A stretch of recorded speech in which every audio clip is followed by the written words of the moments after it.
And it's showtime. Welcome, everyone. Thank you for being here. It's 9 p.m. in Poland in European Central Time. Should be 8 p.m. in London, and I believe it should be 2 p.m. in 3 p.m. in New York. And I'm live today with the one and only Saint Murad, who, as you all may know, has spent the last 2 years, was it Murad, or 3 years? No, it's close to 5. Oh It's my over 4. gosh, over 4 years writing a new Quran translation from the Arabic from scratch, and he's discovered the most amazing discrepancies between the English translations, even the Arabic translations, and the original source text from the Hafs. So, yeah, Murad, thank you for being with me today. Great to have you. Yeah, make a brief introduction of yourself, your channel, and your work, because I think we all know you from mostly your discussions with Mal. Yeah, thank you very much for having me, Lloyd. This is the very first time to be on your channel. Actually, I just want to briefly say how I got into translating the Quran because it's kind of funny. When I first started making videos with Mel, I said, let's just quote an English version of the Quran. Anything will do. It will be close to correct. It doesn't have to be perfect. But then I found that this is not the Quran, this is a joke. So Right. I started to translate just the verses that I want to discuss in the video. And then as time went on, I said, you know what? I have to translate this, uh, a totally new translation, but based on a concordance and not just translating from Surah 1 all the way to the end, because this is the usual translation, which makes it very inconsistent as any Quran translation. So as I kept going on, I looked at Quran translations just out of curiosity. Then I found that these people they are lying to their teeth and they do not respect the English speaker whatsoever. So it's not that the Quran is just based on the sin, which is standard Islamic narrative, which we now know Murad, look, has. Islam is the religion of truth. How can you say that? And besides, I mean, I don't speak Arabic. You speak Arabic, but of course, I've actually heard Muslim apologists say, no, but you're a dirty Arab if you speak Arabic. There is one person who said, I hate when Arabs say they translate the Quran as if being a native Arabic speaker is a qualification. I tell him, well, that's what you always tell the Christians. You tell them you don't know Arabic. Now I know, now you throw me under the bus. Of course, it's a qualification. You don't know Arabic. You see? Fair So that's the enough. Fair problem. enough. Yeah. Do you think have you had any people are aware that you're starting to come out with this? Have you had any sort of A, positive interest, or B, negative pushback? Do you think anyone's preparing the ground for this? Are they are you making waves? Are people nervous about this pending translation? Yeah, some people actually made an attack on my channel. That's why I made all the videos private because I didn't really. I thought because I have a small channel, I thought this is never gonna happen. And sometimes I get very mean comments. And actually, some people tell me, Murad, you make the Quran a little bit more humane, and this is bad. I tell them, well, I just try to find the truth, and the Quran that I'm translating will get you the most primitive meaning before it gets the sin, sin, standard Islamic superimposition over it. So that's the idea. And as I show you in this presentation, you will see a lot of things that are sin based that are taken for granted, but they're not in the Arabic, they are not linguistic, they're not based on the linguistic basis of Arabic. You see? Yeah, you're using the Hafs translation, correct? Yeah, as it's the most popular, so I just used the Hafs and I didn't look at the other qira'at. I just Yeah. focused In on the fact, Hafs. Hafs is not even a qira'at. It's a rawaya. It's a transmission. It's not even one of the 10 qira'at. He's a student of one of the qira'at readers. You know what does riwaya mean? It means narration, not transmission. but they Oh put it my, as are you transmission. Yeah. serious? Yes. A rawi is the one who makes a narration for a documentary, for example. That's like a Rawa, he paraphrasing. narrated. Exactly. That's Oh why in wow. my translation I have it as narrated as Hafs through Asim. This is how it's written. And then also Hafs, I think few people are aware. Hafs became popular for various reasons. I'll cover that on Saturday with Thunderous on my channel, where I finish my story on the Qira'at. But Hafs became the standard. And Al Azhar University, at the behest of I think King Fuad, created the Hafs Fuad, Quran because yeah, yeah, Fuad, right? Fuad, Be- the second, I think, yeah, of Yeah, Egypt. because in university and schools they were doing Quran recitations, and students would have completely different verses. They would have completely different verse numbers. There would be conflict between these different Qurans. They made one for Egypt that became very popular. It was the first printed Quran in a high quality edition. It then spread throughout the world. The Saudis, much later, 60 years later, created their own Quran, also based on Hafs. However, Hafs also has four different versions, which conflict, and also for every qiraat you've got two transmitters, as you say now, narrators, right? Yes. And so Hafs and his fellow narrator don't agree, and then Hafs also has four competing versions. Can you tell us more about that?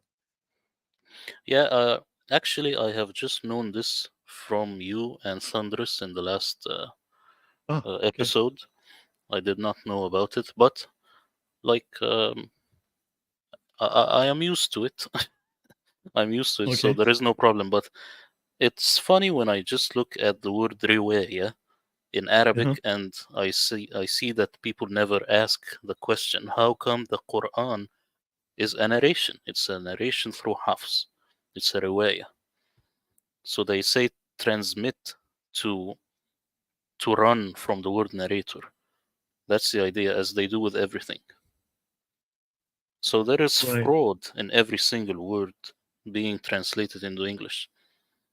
It's a I, I, frightening I don't wanna statement. I don't wanna forget this. Do you know the word the Prophet saw, SAW, sallallahu alaihi wasallam, which they have in English? Do you know Yes. what is this word literally? It's Allah prayed over him and then let go. Allah Why would prayed Allah over pray him. over? Who's Allah praying to?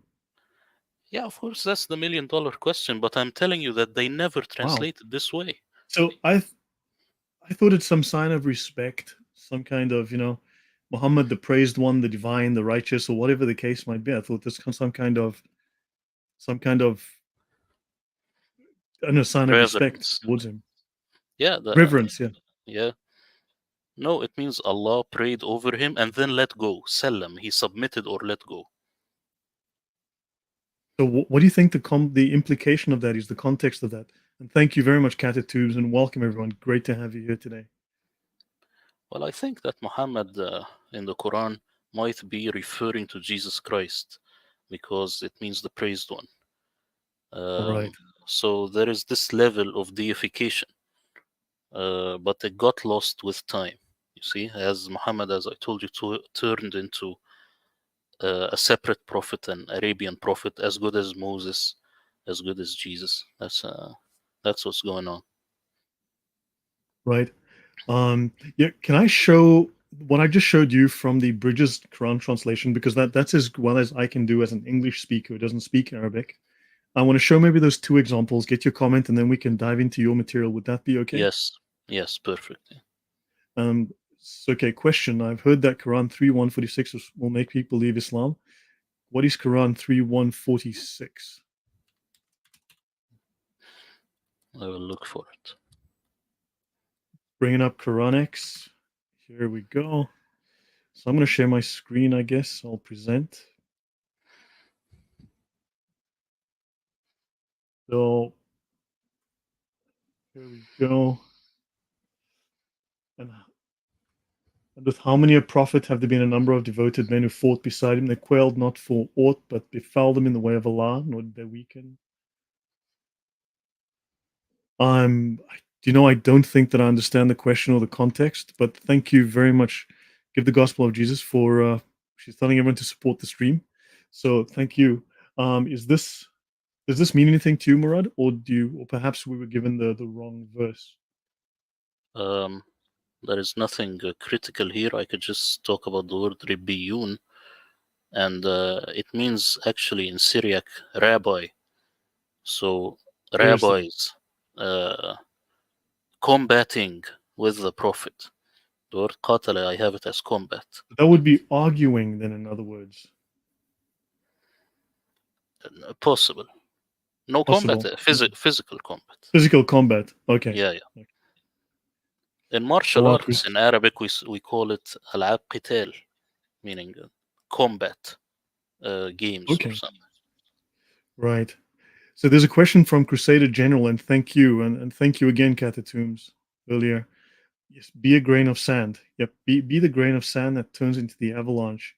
Can Saint Murad explain for us how Muslims intellectually process the fact that the most Sahih Quran is transcribed by Hafs, who is known as the least credible scam artist with the most da'if hadiths? Any comment on that? Yeah, I've heard some shuyukh talking about it because I thought this is like a slam dunk. Like, what will you say? So I wanted to see how they will tap dance.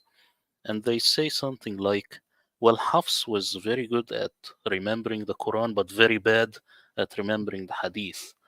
And this, of course, is a joke because you can't have a memory that's bad here and good there. It's just it's just a joke. Fair enough. Fair enough.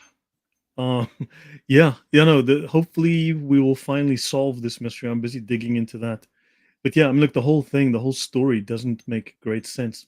Let me close this for the moment, and I'll show the audience this then. We were discussing this just before the show. Um, so this is from Surah 24 in the Quran. What does An-Nur mean, Murad? The light, the It's moonlight? the light, yeah. Isn't Nur the moonlight? I've heard this from you and I liked it, but in Arabic it only means light. But I don't know why I kind of accept that it only means the light of the moon Because because this is always in the Quran. The sun has diya, but yes, the moon exactly. has There's a nur. different word for sunlight, and there's a different word for moonlight, Yes, but because always in remember context of moonlight. Yeah. remember in these days they thought the earth to be flat and the light shining from the moon is different from the sun. This one is Yes. septic, this one is antiseptic. So also having different names for the kind of light and different attributes is not a problem. So it might be only moonlight, yeah. Yeah, no, when I was doing the monotheism, that was the context that constantly came up. It is context of moonlight. Let me see one more question that Al-Tabri is off. That may be possible. Any comment on that before I move on to onto my comment and then your work? Uh, to be an Ibn Mas'ud Quran man. To be honest, I don't know. I Okay, don't have a good answer, yeah. yeah. Does the Quran sound like gibberish to you as well? Is it also just as insensible as it sounds in English? In Arabic, it sounds nice, but it is gibberish when you think of it. But it sounds Okay, nice okay. because the author he has no problem to sound unlogical as long as it rhymes well. You know, that's the idea. That's Okay, the that Quranic is author. interesting. So it's easy to remember because it rhymes then. Would that be a true statement? It's like writing a song. The lyrics might not be perfect, but at least the ending of every sentence is the same and it sounds nice. Okay, thank you for clarifying that. That actually solves a small mystery. Okay, so Surah 24, him or her, right? This is in the Bridges Quran translation. Please see my Google archive, link in the description. There are different recitations. For instance, you get Qira'at by Nafi and Yaqub that says, May Allah's curse be upon him. Curse be upon him. Then you've got others where it says, May Allah's wrath, not curse, but anger, be upon her. And then you've got Nafi's reading, Allah's wrath will have fallen upon her. The other one is be upon, to be upon. The other ones will have fallen. So present, right, future, and then past. And so you've got, may Allah's wrath be upon her versus be upon him. So in English, this already is highly contradictory, very confusing. Is it wrath, anger, or curse? That those are already two different concepts. And then him or her, she did it versus he did it. She should be punished, he should be punished. These are problems that occur in the English. So this already is an issue. I mean, your comments on this, Murad. Yeah, in Arabic, if you just put, let me give you one which will be a killer. Let me I didn't I prepare can for show this. you the original here from the Bridges Quran, Yeah, and the Arabic is up here as well.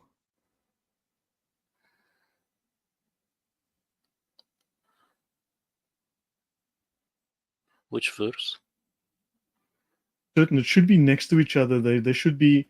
So be upon, may Allah's curse be upon him. So it should be somewhere in this region here.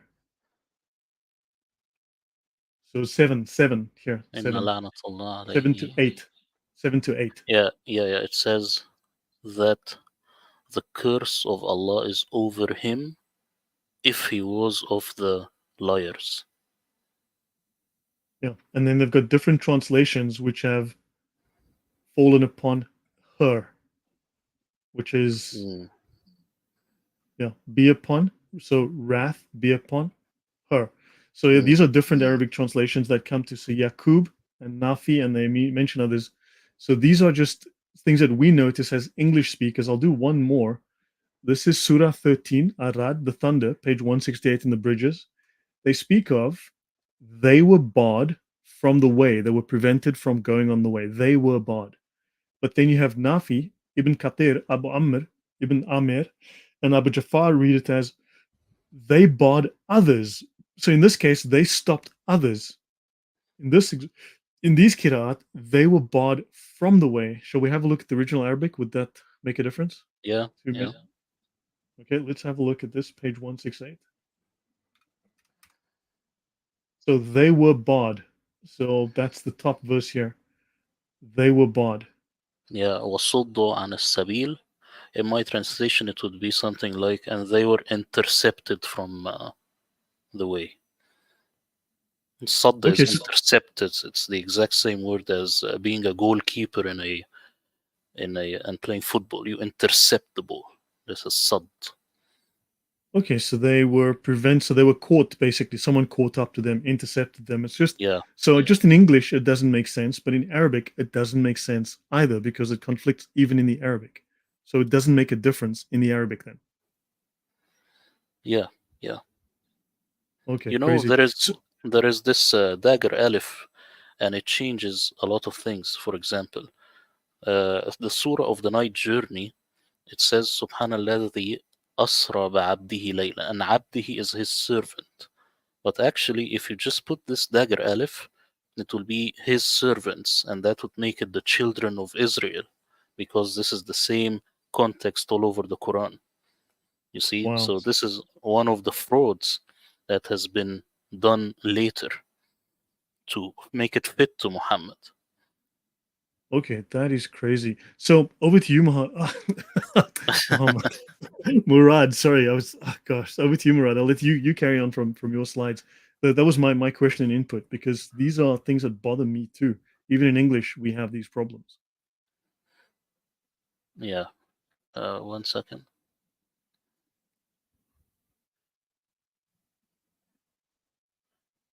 Here's a good one. Is Allah the greatest of all deceivers or planners in the Quran, according to the Arabic? In my translation, it's schemers. Scheme Yeah, is the best word. Yeah. that's the word that I also came up with in when I was doing my work on that one. Allah is a deceiver.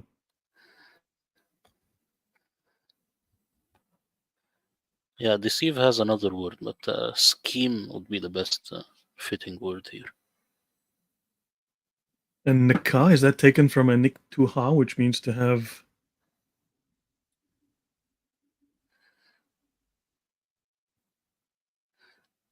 Hold on. I'm sharing now. Okay.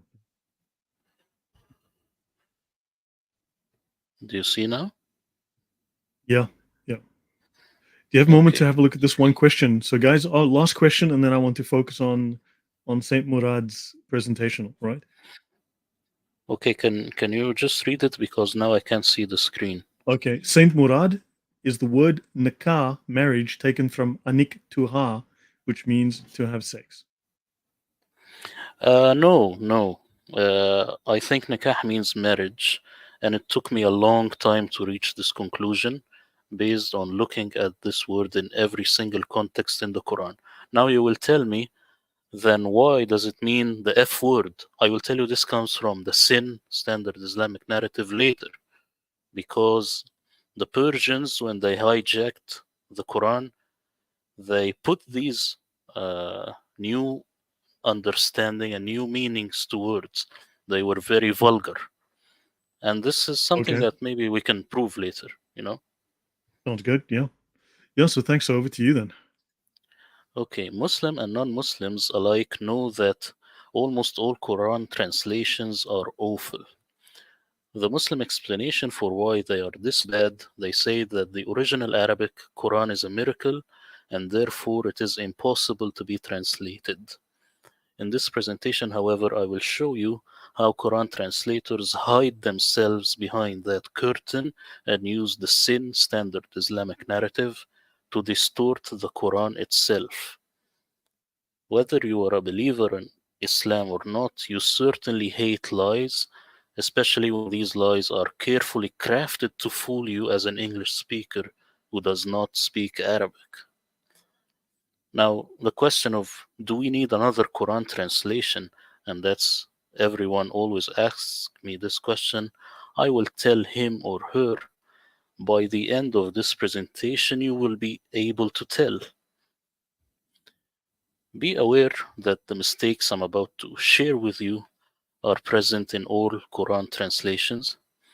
I have divided these mistakes or scandals, as I call them, into 7 categories. One would be clumsiness or lack of detail.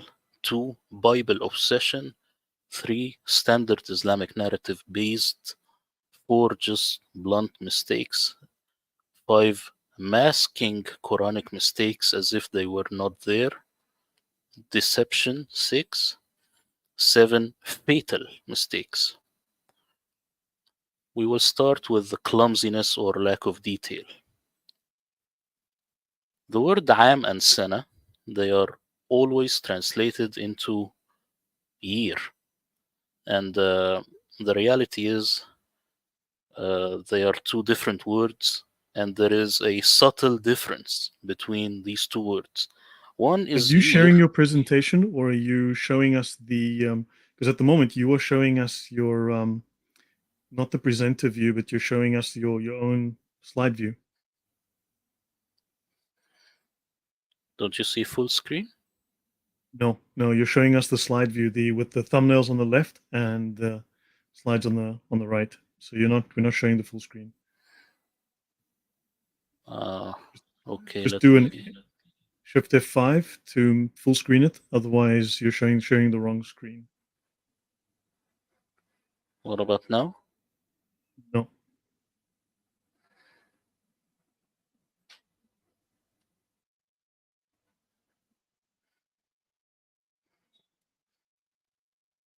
we're still seeing the thumbnails on the left. So you've got slides 1 to 6 on the left column with the small thumbnails, and then your bigger slide on the right. Okay, I will maybe unshare and try again. All right.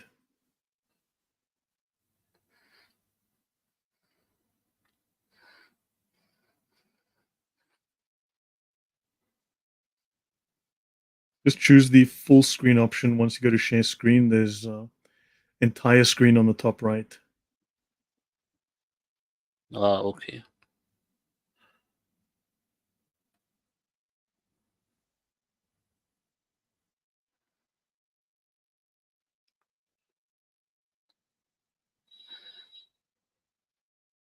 Okay, now?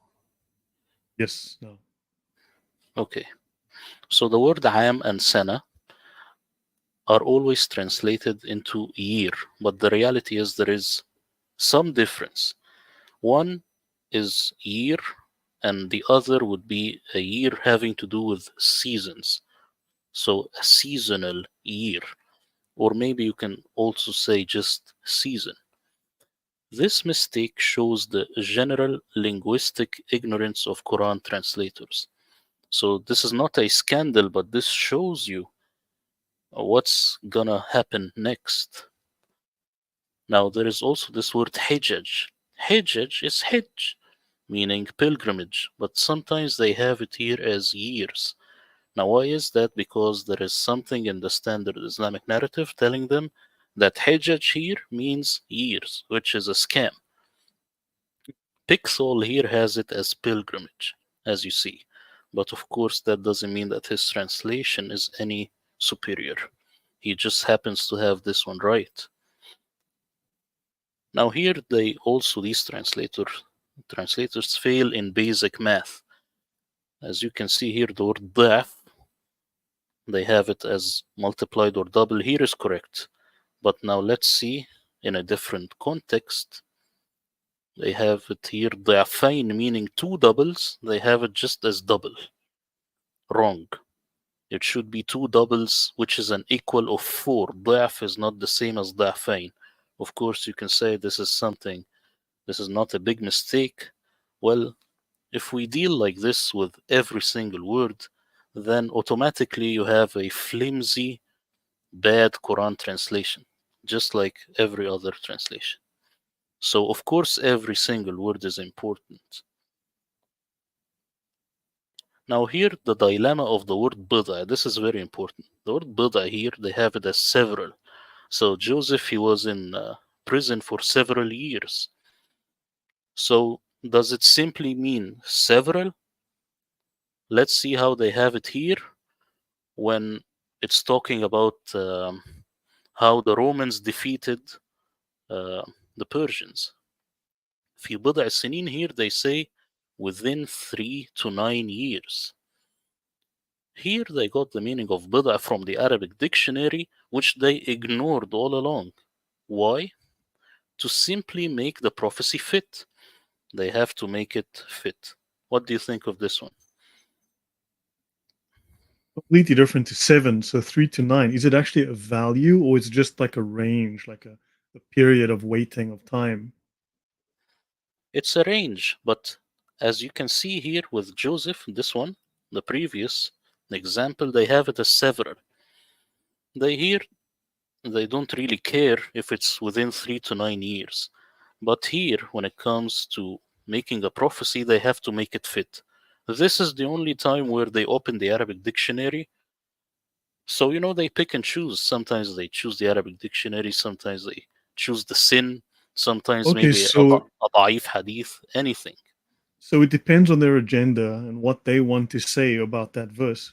Because the It, notes, the academic notes that I read said that every of these Quran qira'at, there are differences in theology that fits the agenda of whoever the person is that's transmitting it. yeah, the question here is this word bid'ah is mentioned only twice in the Quran. My question to these translators, Wow. why So why aren't change it? why aren't you consistent? That's the question. So why here Agreed. from within 3 to 9 years and in the other context is several years? They do this all the time. Right. That's insane. You'd think and it's the same word, the same context in both occasions. Yeah, the question here is why didn't they do the same with this verse with Joseph? First, because they forgot. Second, because they do not care at this point. They only care when it makes the Quran seem to have stated a correct prophecy. That's what happened. Now we go to Bible obsession, and this is a section that people maybe didn't imagine that these Quran translators are obsessed with the Bible. The word habban, they have it here as grain, correct. Habba min khardal, the same word, it should be a grain of mustard. No, they here have it as mustard seed. Why? Because in the back of their mind, they recall the word mustard seed from the Bible.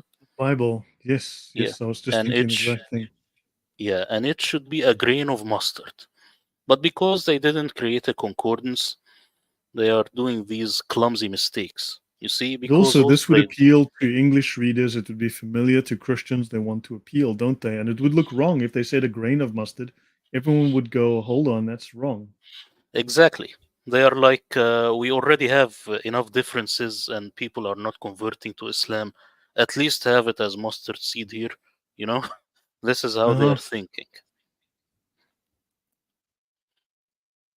Here again, mustard seed. Remember, the word in Arabic for seed is bidra, budur. Is it a big mistake? No. But it reveals how weak of a translator they are, and that manifests itself throughout their entire translations. That's And the this is idea. in all of these popular translations.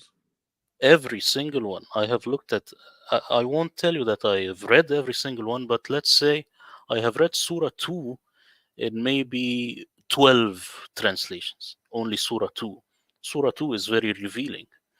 It gives you a good idea of how the translate. And Surah 1, I have read maybe 34 translations. Surah 1.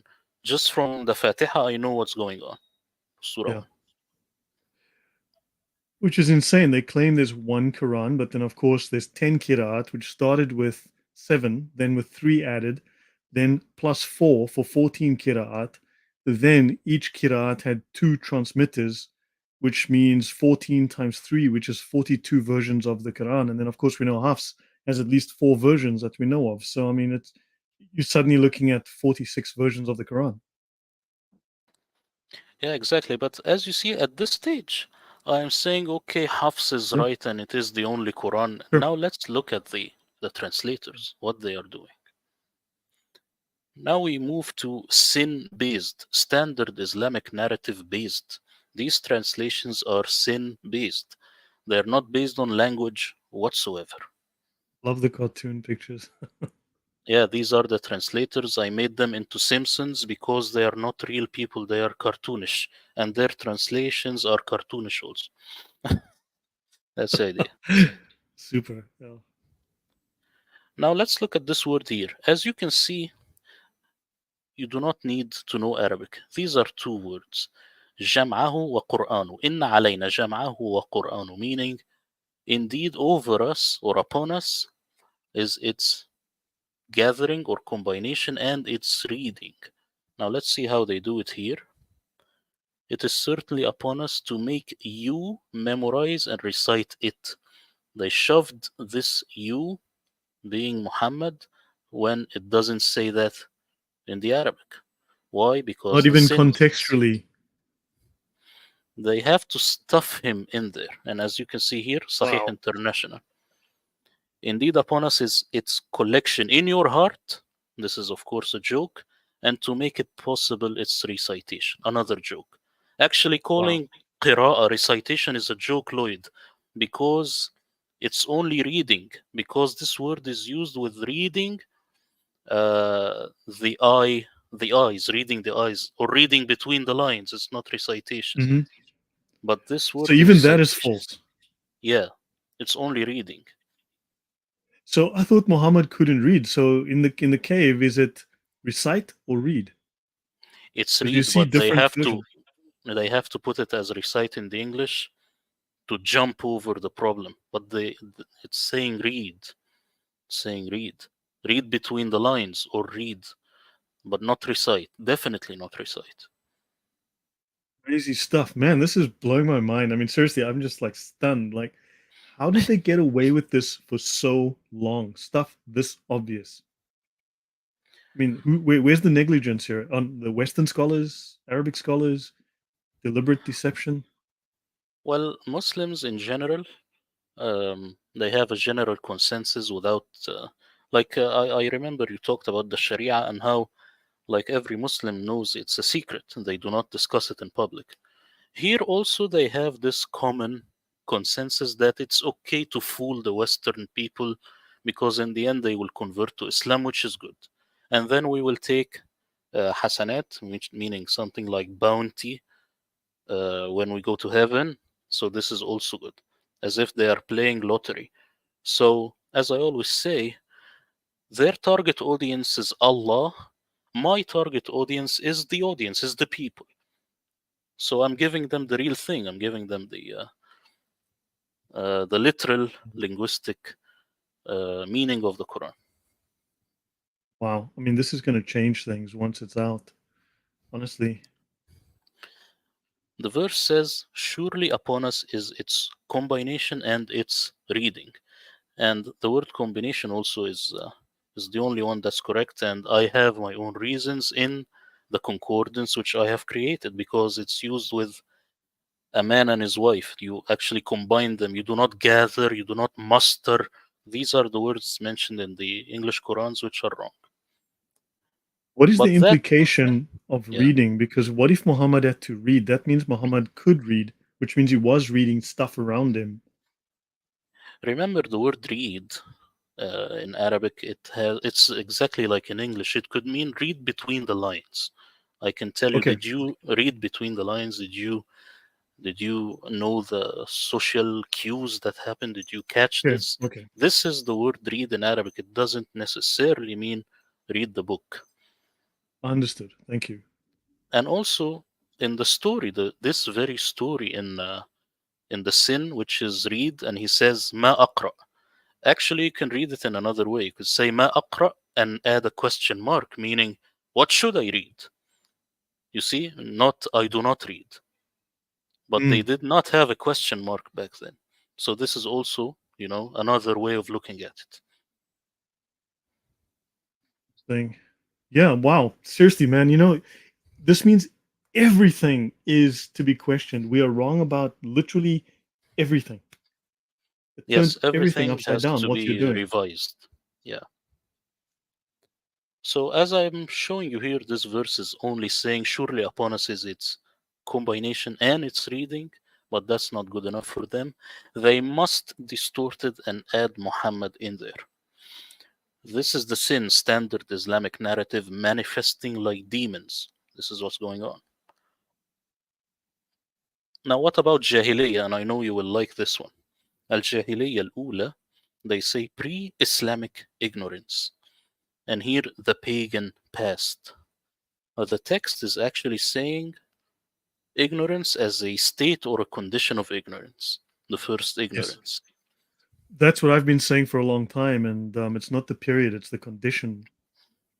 Yeah, and here the clear Quran, which is one of the most known translation, it says pre-Islamic ignorance, and it has this footnote also. But of course, it's only the condition of ignorance.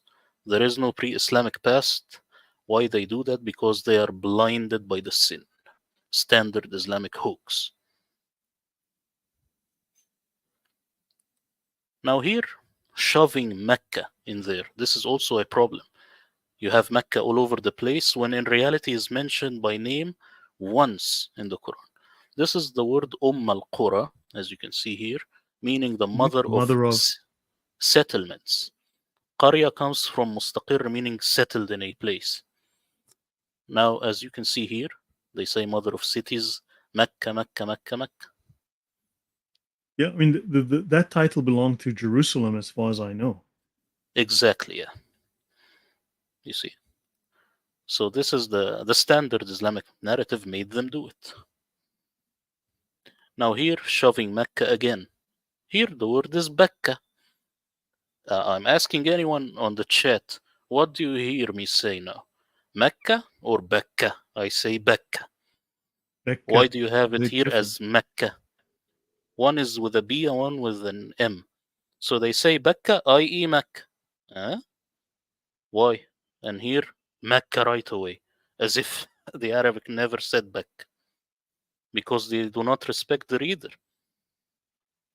Despite the text saying Becca, a lot of translators just have it as Mecca because they are blinded by the sin. This hinders academic progress as it gives the false impression that we know for certainty that Mecca is Becca, which is wrong. Now, what about the Battle of Badr? Here it says, لَقَدْ نَصَرَكُمْ اللَّهُ بِبَدْرٍ. بِبَدْر, just بِبَدْر. Here they say the Battle of Badr. unapologetically adding the word battle to Badr is a classic example of Quran mistranslation. Why do they do that? Because they assume that Badr is a battle, when in reality, Badr is a certain time of the year. It's a certain phase of the moon, actually. Yes, Murad, you're blowing my mind. Honestly, I'm every single thing you're saying. I'm like, I can't keep up. You're going so slowly and so carefully, and I'm struggling to because I'm thinking about the last thing already. You're on the next thing, but you just mentioned Bacca, right? Now, when I did my monotheism talk, I came across Bacca, which was part of the Yemeni moon god religion, right? This was related to the god called Al Maqqa. So Bacca is a symbol related to the moon god Al Maqqa. Al Maqqa was the moon god of southern Arabia. The Yemenis spread this, and also this is the same as the Mesopotamian moon god called literally sin, right? So now Bacca, right? Bacca in that region is actually apparently a reference to the god Bacchus, right? Now Mm, let me just look up the god Bacchus. Bacchus is the Roman god of wine, vegetation, fertility, festival, ritual, madness, religious ecstasy, theater, and also, you know, let's say the god of free love. Getting drunk and getting jiggy with it. With mm, you and the orgies. So apparently, there's you can link Bacca to the god Al Maqqa, which sounds kind of like Makkah, right? And then, yes. but Bacca is a reference to Bacchus, the pagan god. Mm. Well, you see, let's say someone doesn't agree with what you are saying in the chat. Why should I confine him and put him in this prison of the sin and say the battle of Badr? Why shouldn't I just say Badr and let the text breathe so that we can study further? This is why these Right. translations are horrible. It So hinders they academic designed to progress. confuse them. They're designed to conceal, not reveal. Yeah, they are designed to lock you into the standard Islamic narrative and not think for yourself. That's the idea.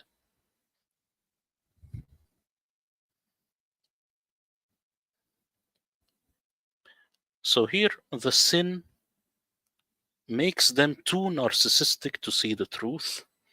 The correct word is, of course, in my translation, as I'm telling you, Badr is a certain phase of the moon. Yeah. This is not the Also, standard Islamic. Yeah. the Baqqa symbol meant glory be to Allah, but this was a reference to Al Makkah, who was the pre-Islamic moon god of Arabia. Mm. And in fact, Muhammad's grandfather prayed to Al Makkah, I believe. I mean, he was their tribe worshipped that god, Al Makkah. So man, this is and then Badr. I mean, Badr is one of the names of the phases of the moon, correct? Yes, it's a certain time in the moon. It's like the 14th night of the full moon, something along those lines. I have it exactly in my translation. To be honest, I don't remember exactly, but it's a Right. very specific date having to do with the phase of the moon. It has nothing to do with with a battle. Yeah, because there's 12 phases of the moon, each has a name, and in fact, some of those are the names of pagan gods, and they're referenced in the Quran, which is wow. I mean, there's so much to Badr, explore Badr here. Lloyd is it's a synonym for crescent moon, Badr itself. And in Arabic, we say if someone is very beautiful, we say he is like Badr. This is for a man or a woman. And also in 1001 Nights, the girl was called Badr al-Budur, meaning like the crescent of crescents, like the moon of moons, the most beautiful. So this is the Arabic, not the Battle of But Badr. all This of is these a joke. references to the moon, I mean, you come back, Islam has so many deliberate references to the moon. It's insane. Also, the associations to Muhammad. He was born on the moon day, Monday. He did his first whatever crazy act on a Monday, and this happened on a Monday, and all these things happen on a Monday, Yes. which is the day of the moon. I mean, there's like at least a dozen things I can reference. It's in Yes, wow. until today, all the mosques have the crescent moon all over its dome. So yeah, the moon thing is real. Wow. I mean, I've covered this in monotheism, but you're just adding. you're just opening up new doors now to me. This is amazing. Yeah, and that's really the what I want with my translation, to give you the most primitive meaning of the words so that it opens the doors. I don't want to give my opinion. I just want to open the doors for more people to look into it. That's the idea. I mean, this is crazy, Murad. You're making me think. Honestly, you're just really just this little bit you've covered. You've blown my mind already.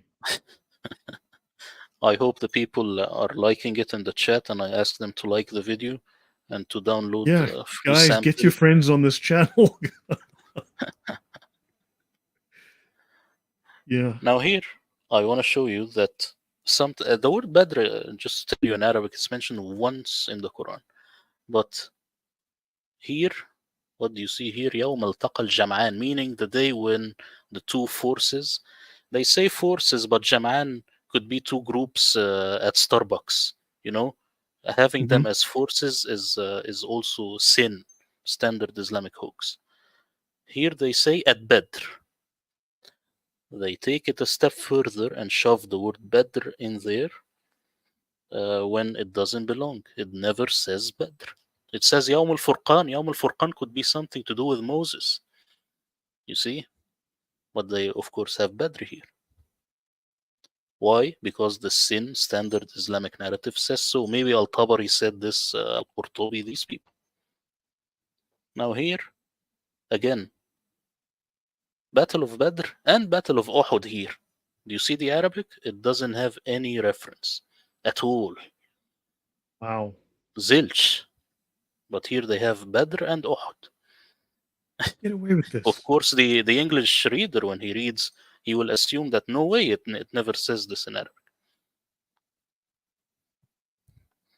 Insane. How do they get away with this? How have they gotten away with this? I mean, this is negligence on a grand scale from Western academics. Exactly. And people, when they translate the Quran, they don't look into this stuff. They don't look at other people, how they translated. They didn't create a concordance. And as we keep going in this presentation, you will see what I'm telling you. The second time I'm seeing this, I watched your last one. I mean, I was in the chat, and now the second run through, like now, I suddenly I'm seeing so much more. Wow. Believe me, every single word in my translation is different than what people are used to. Even the word "people" of the book, this stuff, this is not in my translation. It's not that accurate. So we've all been barking up the wrong tree for all these years.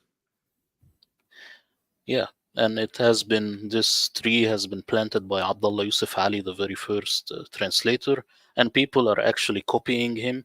They say, I made a new translation, and he's just copying this guy, and then they refine it.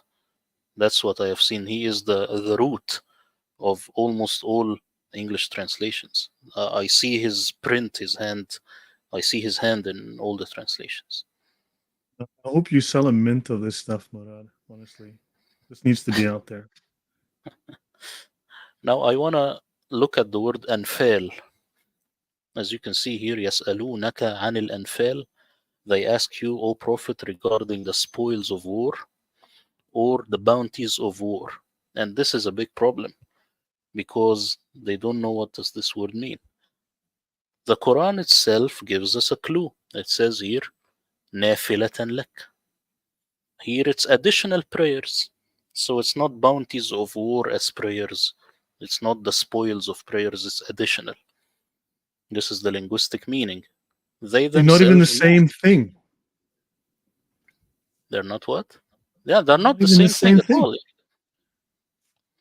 But why do they say and fell? Because they are blinded by the sin, the prophet, and he, took the spoils, all this crap. But it's not linguistic. As you can see here, وَوَهَبْنَا لَهُ إِسْحَاقَ وَيَعْقُوبَ نَافِلَةً. And we have blessed him with Isaac and Jacob as grandson as an additional favor. Nafila is something extra. It's not spoils of war. And it could be something like leftovers. This is the word. Wow. Now there is there could be an Islamic objection. They could say Islamic propagandist will not like my translation of the word anfal, even though it's based on linguistics and not on the sin standard Islamic narrative. Their objection would be that anfal is different than nawafil. But this is simply false, as the difference is just that one is masculine and one is feminine. This is normal in Arabic. This doesn't change the meaning. It's just a way of saying things. So The, you have made me yeah, think of something. You remember there's Waraka ibn Nawfal, or right? yeah. Waraq ibn Now, Nawfal, yeah. yeah, I Nawfal and can't say it Nawafil, right. I didn't think of it. So, Nice. so how does this change the connection? Because there's something about this guy's name that is also linked back to Yemen and to pagan Arabia. But your thoughts on that, taking his name now as a critical part of Islam? Well, definitely it's the same root. I don't know how that will change things, but nafila could be something like superfluous. You know this word. This is the correct. Unnecessary, just not really important, just extra Yes, but detail for no extra. reason.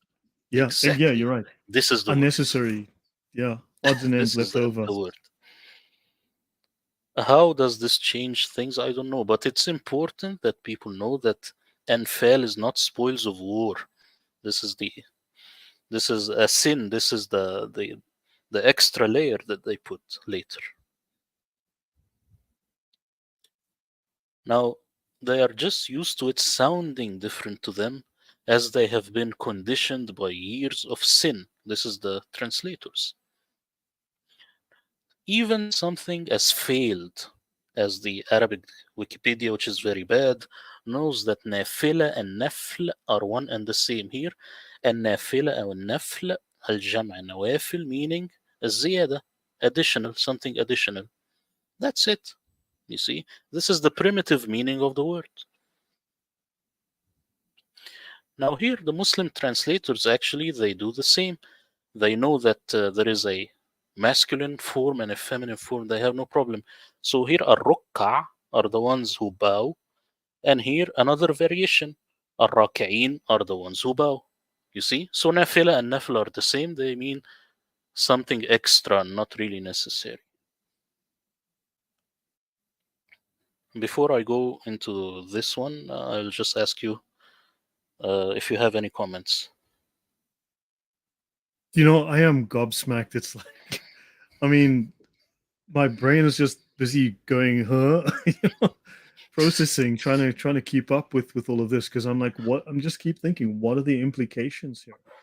How does this change the narrative? And when we start to connect the dots, I'm also checking the comments, and people I think are just surprised, very surprised by all of this.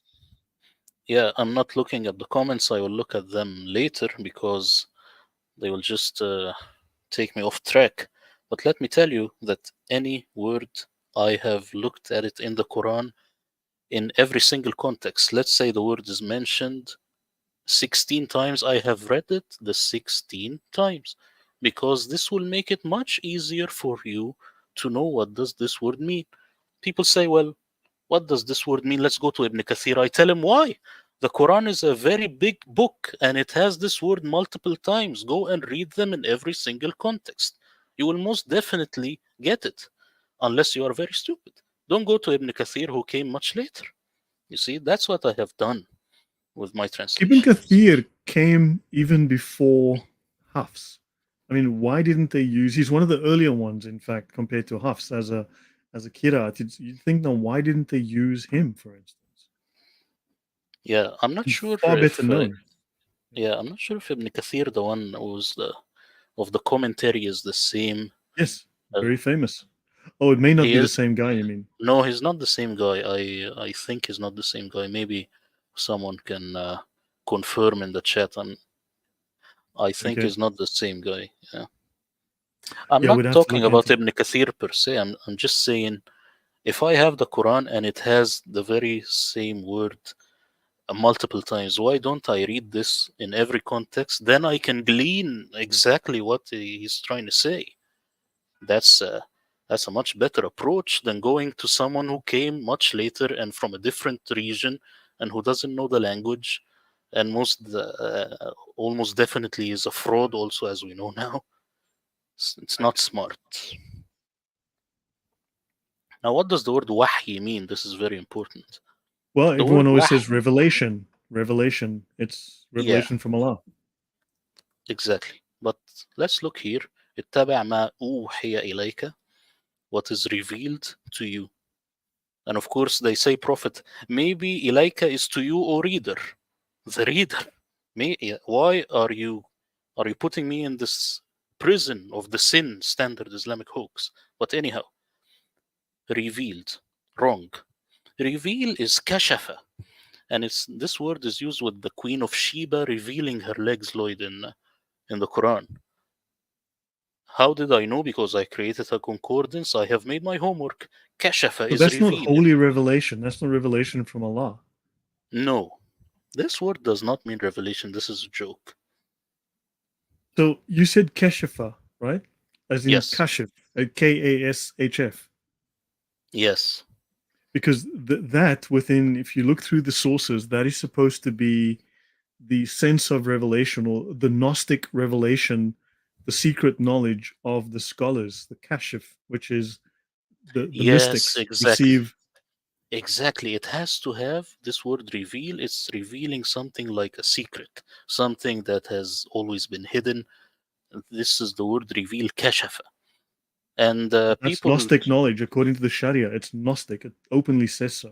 yes, I would accept it in this context, but wahi being kashf, this is a joke.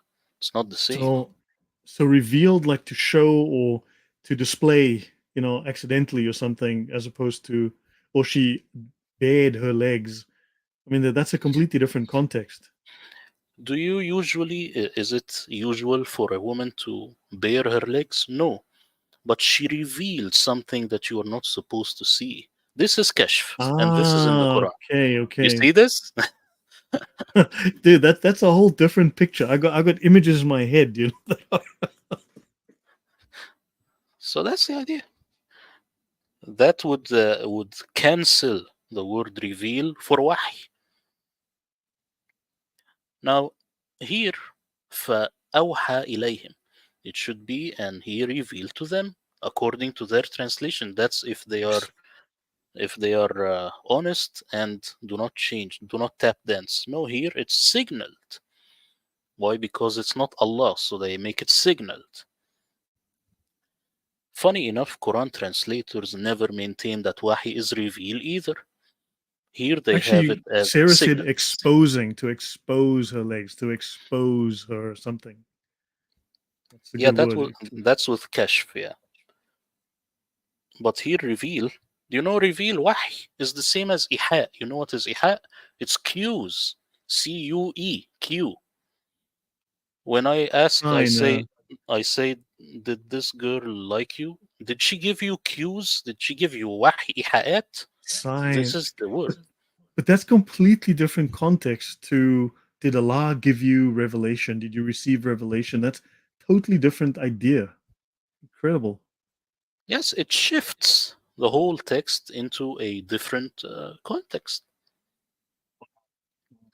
Now here, Quran translators panic because the word wahi here is mentioned with jinn. Here they found themselves facing a dilemma. The Quran says the jinn does wahi to one another. So they had to Expose forge. themselves to each other. That's what's that's not a good look. Yeah, at all. So they had to forge another word to be on the safe side. As you can see here, whispering or inspiring. So wahi here, according to them, is either whisper or inspire. These are the same people who told us that wahi means reveal. What should we do now? You see, they are shooting This themselves in the foot. this is nuts. I mean, But you've just destroyed the Quran. I mean, seriously, you've already destroyed the Quran. if they don't wanna like see the Quranic dilemma and translate it the way it is, they shouldn't make a translation because now um, I will reveal them. I will expose them. And I want to expose them to the English speaking world. I want to tell them that this is just very wrong. These people, they are fooling you to an extent that you can't imagine. Now, here, you will like this one. The word halal, what does it mean? I say lawful, but I ask, what law? Law, what is law? The word law is not in the Quran, it's never mentioned. And it's, everyone says, man, yeah, yeah, the law, the law, the law, the law, the Quran is the law, etc., etc. Yeah, of course. Yes, but the Quran itself gives us a clue. If these people, they just read the Quran with the linguistic eye and not with the eye of the sin standard Islamic hoax, they will reach the right conclusions. It says here, وَحْلُلْ عُقْدَةً مِّن لِسَانِي, and remove or untie the knot from my tongue. You know what does ihlil mean, Lloyd? It means loosen up. Loosen up. They did not check this word in every single context in the Quran. So how did So it now become it is law? not make so now it is not lawful. Do not make my tongue lawful. No.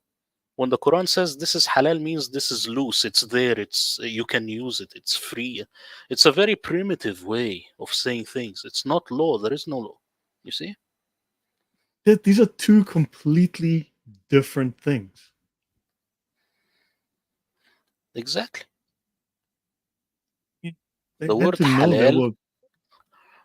there is a verb for halal which is ihlil. We see here the verb. It's not make lawful here, of course. They will have it as untie or something. The reality is make loose. We say this in Arabic till today. If we want to change a tire in the car, we say ihlil, meaning take off these knots and loosen them up. This is halal. We are making the car halal Crazy, now. crazy. I mean, the fact that you can say, yeah, take my tires off, loosen the lugs on the tires or whatever. It's like you'd think, no, no, no, this is about holy law and it's about the speech of Allah. And you're like, yeah, or taking your tires off. Yeah. So here, the reason almost all Quran translations have the word lawful and unlawful in it is simply because they are obsessed with Sharia law. So they superimposed it over the Quran. Sharia came later, they superimposed it over the primitive Quran. But that tells you Reality the is, Sharia was an agenda that was imposed. the Sharia came later when they had a state, when they had an empire. You cannot have Sharia when you are just two or three barefooted people in the desert. You have it when you have an empire. So they have to superimpose it over the primitive Quran. That's what happened. Wow. Conclusion is this is another sin standard Islamic narrative obsession not found on linguistic basis. There is no linguistic basis for the word halal being lawful. There is no law in the Quran at least. Now we will shift gears to the word rajama. What does rajm mean? La rajamnak, they say stone you, and here they say stone you to death. Rajam does not mean stoning. Says who? Says them. Here, al shaitan al rajim. We always say at shaitan that he is rajim. Is he stoned? No. He is expelled or cursed. So no stoning. Did this verse change anything in their mind? No. Why? Because they are blinded by the sin. And of course, in the sin, you have this verse of stoning that Umar ibn al-Khattab said, I fear that people will forget about stoning and stuff. But actually, this word rajam means expel. We will expel you out of the country or something. There is no stoning. This is a hoax. You see? Crazy. So you've gone from expulsion to digging a hole, burying someone in it, and killing them with rocks. Exactly. This is the sin. Again, manifesting like demons because they want to stone people. But this is Jeez, not man. in the Quran. This is not based on language. I mean, Now, what is even true in the Quran then at this point? yeah, but if you read my translation, I know you will read it in the future. um, you will find that it has very few vocabulary. Now, why is that? Because I use the very same word all over the Quran. Because I have pinpointed it to be almost perfect, to perfectly resemble the Arabic word. But in English, they are all over the place. When you tell them why is that, they will tell you, well, it's a miracle. I cannot translate it, so you have to just take what Trust I me, have to bro. give you. Trust me, bro. Yeah, that's the idea. Now we go to the word kafir, and this is very important. This is very critical. It says here, فَلَنْ يُكْفَرُوهُ. Here, they will never be denied the reward. So, kafar here as a verb. You see, Arabic is it's kind of different from English.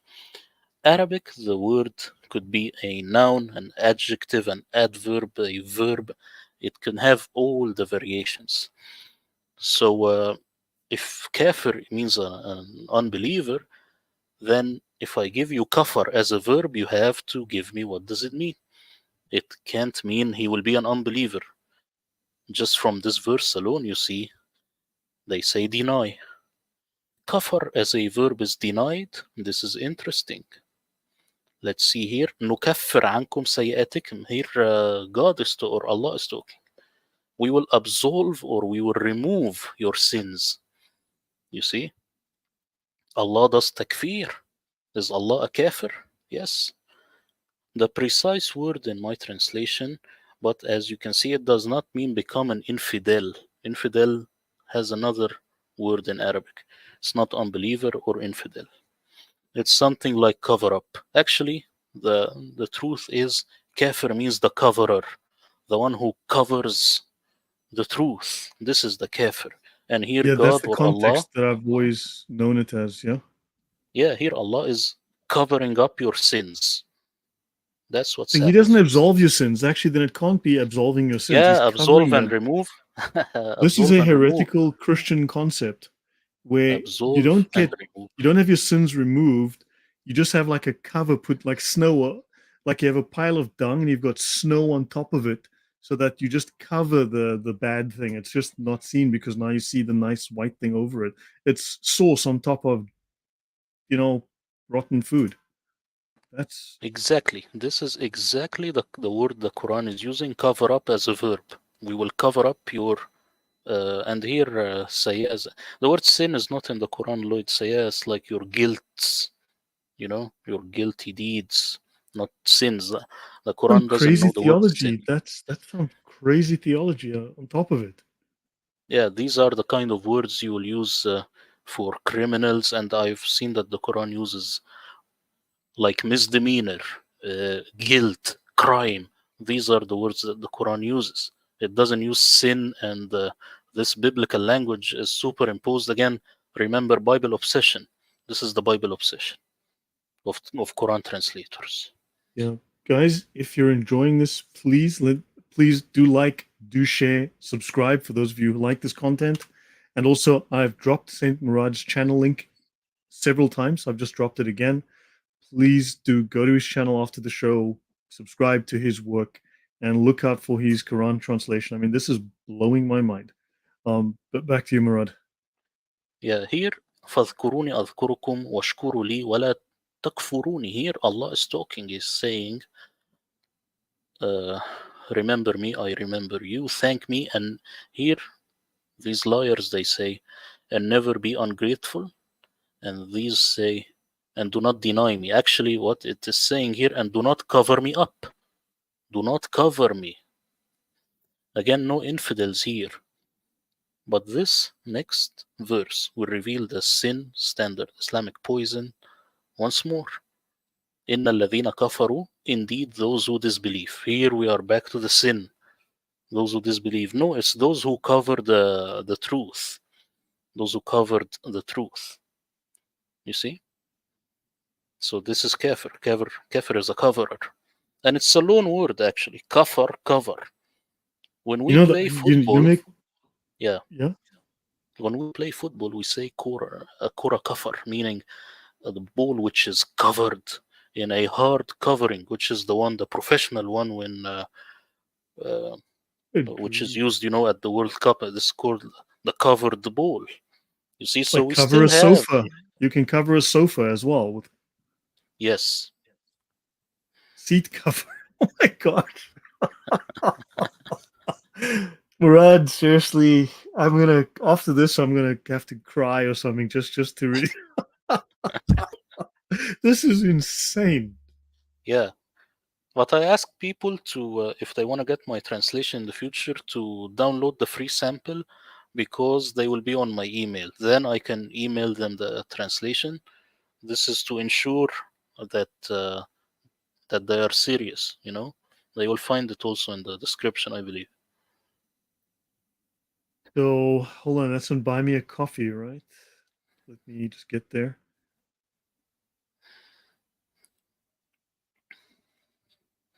Oh, there we go. So I'll just drop you a link on Buy Me a Coffee in the chat. So for everyone. You make me, there's this story in I did a short video on my channel. It's 2 minutes 45 seconds called Noah's fourth son. Because in the Bible, Noah has three sons, Ham, Shem, and Japheth. In the Quran, Noah has four sons, right? Ham, Shem, Yam, and Japheth, right? Now, of course, Yam is not named in the Quran, but they say that his other son was not a believer and he drowned because he stayed with the believers when the ark left.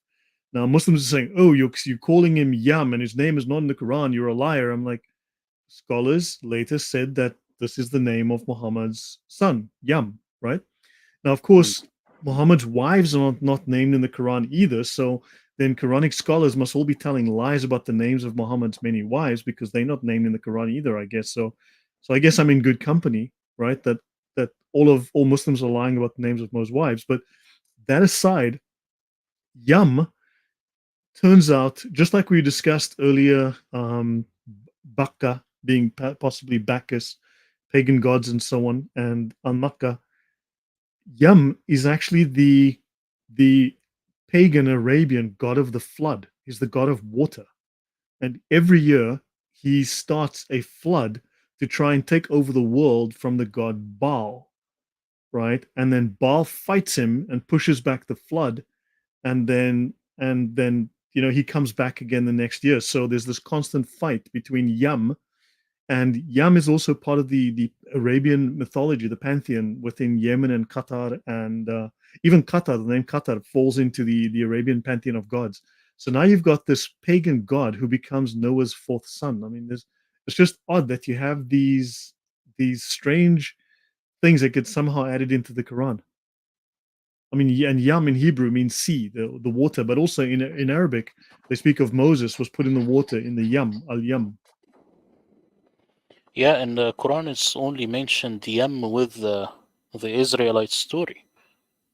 Yes, So this is very powerful, yeah. I'm just dropping your Buy Me a Coffee link as well for everyone. Yeah, they could just go to the shop and download the free sample if they are interested in the future to get this translation.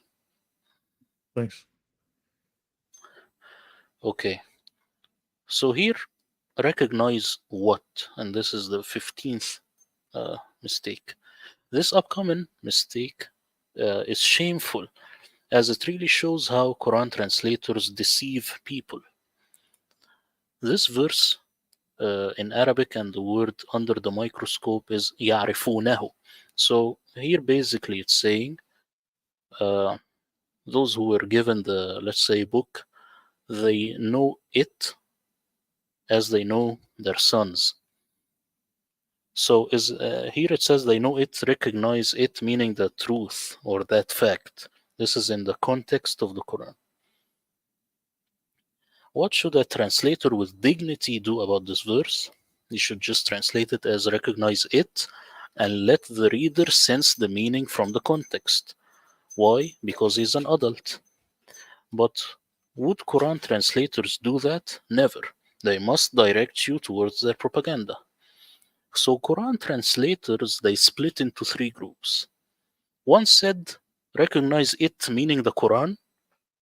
One said recognize him meaning Muhammad, and one said recognize this. They just threw the linguistics under the bus. So here Yeah, يعرفونه, group one, recognize it, and then they say the Quran and also meaning Muhammad, which is a joke. It's just the truth.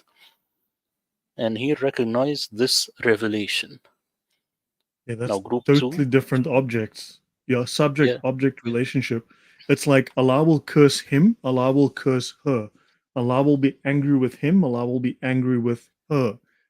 Totally different. exactly. But what they have in common is they don't want to say recognize it and be quiet. This is what they don't want to have in common. What they don't have in common. Uh, Here they say recognize him, and they say the messenger, of course, Muhammad. And here recognize him, and this guy takes it a step further, or these two guys, Muhammad as the messenger of Allah, and he keeps going on like there is no tomorrow. You see, this is group two. Group three, I call them the great escape. They say recognize this or know this just to run away from it. You see? So this is very bad, and this is very disrespectful for the reader, and this is a grave example of trying to shove the sin in there. They want to shove either Muhammad or the Quran, but just shove anything. They just don't want to leave it plain. That's the problem. That's completely. Just everyone for the audience, all of Muhammad's. Why am I keep? Please, I'm gonna slap myself. Hold on, Murad. I'm so sorry. I apologize. All of Murad's links are in the description box. I just went to check; they are there. So you've got a link to his Quran translation, his Buy Me a Coffee site, as well as his YouTube channel. So please use those links in the description box. Yeah, thanks. Continue, Murad. Yeah, now we go to mistakes that are just, like the other ones that I've shown you, you could say these are mistakes based that they are brainwashed. But here we are going into mistakes, meaning that these people they do not know Arabic. What does the word asbat mean? This is a very critical word, Lloyd, because this has to do with the children of Israel. Asbat, they say here, means tribes. Wrong. Tribes is qaba'il. Qabila is tribe. Descendants is also wrong. The correct word is a very specific type of grandchildren, which will be in my Murad translation. It's not just any grandson. It's a grandson, meaning specifically a son, grandson, from your daughter. This is sibt. Very critical. But they didn't take the time to look into it. They just say, no, no, tribes and descendants. This was first one. Now, this is a blunt mistake. It means that these people they do not know Arabic. أصحاب المشأمة ما أصحاب المشأمة. مشأمة they say people of the left. You see, I'm sure you know this one. People of the right, people of the left. This is funny. People of the left, companions of the left, and here this guy also. He says they will be given the record with their left hands. This is very wrong because shu'ma comes from mash'ama. Shu'ma and mash'ama means pessimism. The companions of pessimism, not left hand. It has nothing to do with hands. But why do they have it as left hand? Ask them. I don't know. They're You know, just programmed. the previous one, your Jewish lineage is matrilineal. It goes down to the mother, to the wife or the Yeah. woman. So that's maybe the previous one. You're looking at a line that goes through the female. So that could be where that context is. I mean, this opens up new doors for inquiry and research. And why left hand? Because that's also sinister. That's the left hand, the cult, the idea, the occult. This is Uh, I see it as clumsiness because they think they saw Maymana, so they say Maymana mash'ama, meaning right and left. That's dumb. Shahid My David says that your Arabic is weak, Murad. He says, Uh, Mumurad, Arabic is weak, and now you're taking from him to the blind, the one eyed man is king. This is Shahid Davids, the famous Shahid Davids, who everybody knows Shahid Davids, of course. uh, well, I think people, when they make these claims, they are just to divide and conquer so that we talk about them. So I prefer to just ignore them. You see? Yeah, he has, but he's got a big channel. He's got exactly 0 followers. So he's a Here, big man in the yeah, community. like Alonso Harris. That coward. The day He's Alonso obsessed. is willing to have that talk with me, that he's run away. She has run away twice. We set the date and waited, and they failed to appear. I wonder why. No, he's just here to waste time, divide and conquer so that we interact with him and people don't focus on the material. That's why I never reply to these people. I just, block them on the spot. That's how I deal with them. Yeah. So as you see, this is a mistake 17. This is just, as you see, blunt mistakes. These are people who do not know Arabic. But you Now can't here, have this consistent level of error without it being deliberate. yeah, of course, they are translating to get new people into Islam. Therefore, they get more bounty in the afterlife. So they are not doing a job for the reader; they are doing a job for themselves. It's narcissistic if you think about it. That's the problem. Allah Now becomes here, their plaything. what?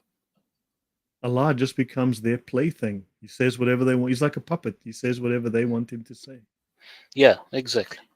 And as you know from Sharia, that lying is good, especially if you will get new Muslims into Islam. Right. This one you will really like. What does the word Ummah mean? The word Ummah, it means nation. But here it says إن هذه أمتكم أمة واحدة, meaning this nation of yours is one. But of course, because this will maybe hint at the children of Israel and that the Quran is speaking to them, then they cannot do it this way. So here they say, this religion of yours is only one. And this only, of course, is extra from Mustafa Khattab, Clear Quran, because he's obsessed with Tawheed. And here, your religion is one religion. You see, so nation now is religion. What do you think? Ummah. Ummah But is nation, meaning someone from the nations who's not Jewish. yeah, that's exactly that. That would be Gentiles. Yes, exactly. So this is unless they don't differentiate between religion and people, like say Jew, is it a nationality or is it a religious description? I mean, so that is yeah, but still, I mean, this is ummah. That's no, that's wrong. I mean, this is I don't Well, know. as you See, I don't know see, what to yeah, think because you hit me with this fact and you're trying to process and I'm like, but that's wrong, and then you got to rewire your whole brain and it's just like, what do you say even? It's just like you, you s- just sit there stunned. you see, as a translator, I'm not gonna say I respect the Quran, but I respect it as long as I'm translating it, just because I'm respecting the reader. So here I will jump to other examples looking at the word ummah. So we are using the Quran. That's why I'm asking, will Yeah, they it should be withstand? Dean. Yeah, we are going to Deen, but now we are still with ummah. We will see what the Quran thinks of ummah. So will they withstand their position that ummah is religion? Let's see. Here it says, إن وجدنا آباءنا على أمة. Here it's a particular way or a religion. So they are still using this word. The way, but this is what Christianity was called in the beginning. Before it was called Christianity, it was the way, which is interesting, a particular way. Yeah, but let's look at here when all of a sudden we have the slam dunk. It says ولا طائر يطير بجناحيه إلا أمما مثلكم.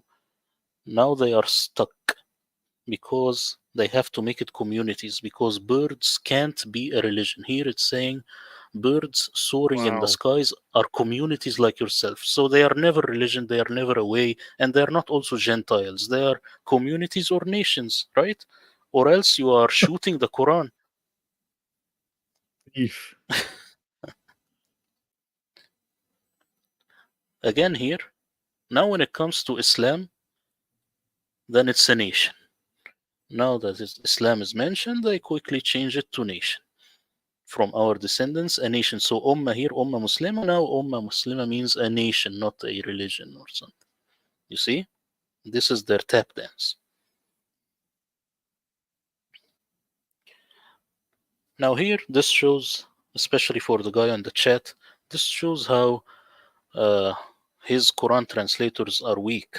This is the word imlaq, and they have it as poverty. Of course, poverty is not imlaq. Faqr is poverty, like these poor translations, and like the poor guy who has 0 subscribers who is talking now. Imlaq is not poverty. Let me give these translators a little Arabic lesson.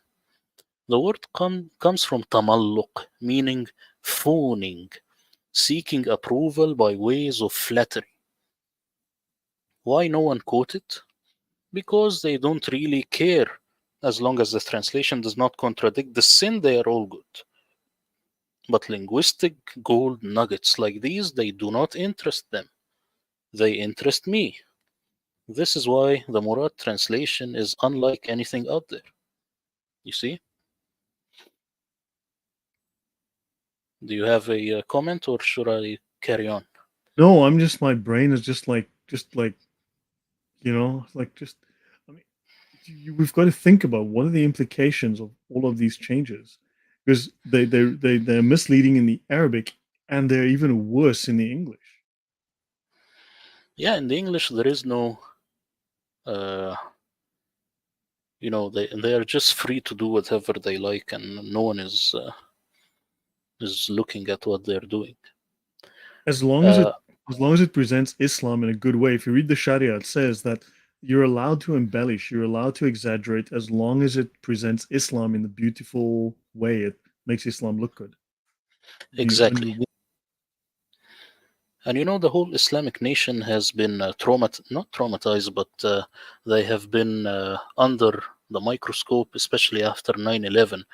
And I remember Jay Smith, he used to say that before 9/11, they used to get beat up in Speaker's Corner. But the moment 9/11 happened is the moment where they all say Islam is a religion of peace, and then all of a sudden they are peaceful because they feel that Islam is uh, is really under the microscope, and now they are playing this. They are sissifying Islam, if you like. They are making it more liberal so that it does not die, so that it survives. And actually, this example I'm about to show you now they're is a very good gaslighting example us. of that. Yeah, you see this word here, بنون.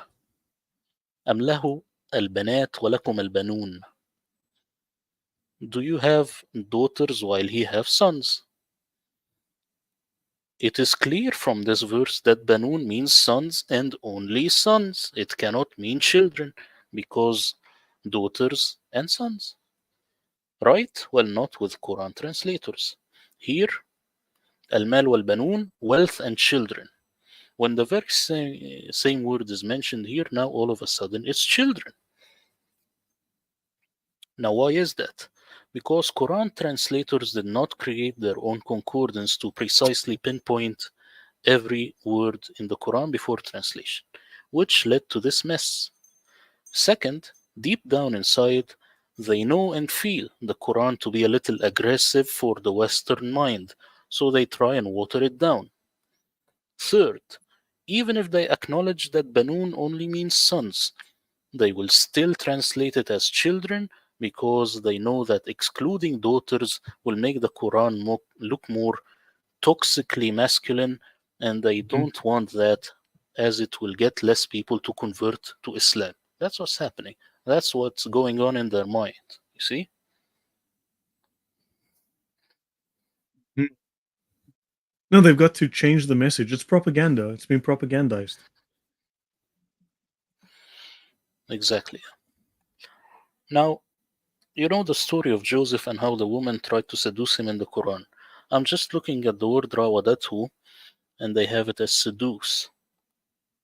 Okay, seduce, will they change their mind? This very same word is mentioned here when it comes to his father. سنراود عنه أباه. Now, the word is mentioned with his father. Will they seduce his father sexually? No. What do? They say, we will try to convince his father or attempt to dissuade. Why not seduce his father? Did this open their mind that seduce is wrong from the beginning? No. You see? But of course, in my translation, I have the correct word. The correct word would be coax. Coax. I have it as coax with the woman and with the father, because this is what the word actually means. See? Not entice. Entice? No. A coax would be a very good word. Folks. Okay. Okay. Now, what does the word sarh mean?